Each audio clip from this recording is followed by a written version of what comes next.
கரூர் பெருந்துயரம் சம்பவத்தில் ஒவ்வொரு கட்சியும் தேவைக்காக பேசி வருவதாக விமர்சித்துள்ள நாம் தமிழர் கட்சி ஒருங்கிணைப்பாளர் சீமான் இந்த துயர சம்பவத்திற்கு தாவேகா தலைவர் விஜயே பொறுப்பேற்க வேண்டும் எனவும் வலியுறுத்தியுள்ளார்.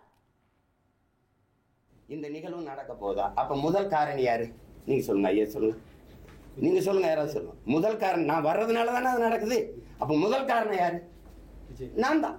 அப்போ நான் அதுக்கு பொறுப்பு முதல்ல ஏற்கணும், அதுக்கப்புறம் அதுக்கு வருந்தணும், அதுக்கப்புறம் உண்மை கண்டறிகிறதுக்கு இப்போ நீங்க புலன் விசாரணை கேட்டிருக்கீங்க. மத்திய புலன் விசாரணை நீதிபதி ஒரு நபர், நீதிபதி அம்மா அருணா ஜெகதீசன் தலைமையில் இருக்கு. நீதி விசாரணை இருக்கு. வரட்டும் போது உண்மை தெரிஞ்சிடும், யாரால எது நடந்ததுன்னு சொல்லிட்டு விலகணும். அதானே சரி.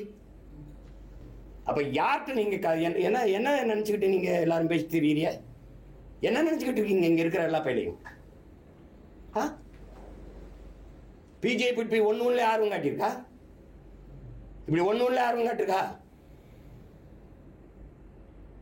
உடனே இவ்வளவு மத்தியில இருந்து 2 பேர் ஹேமாலினி அனுராக் தாக்கூரும் இங்க அவ்வளவு அவசரமா வந்து வேலை செய்ய வேண்டியது அதுக்கு தேர்தல் தான் காரணம். வேற என்ன?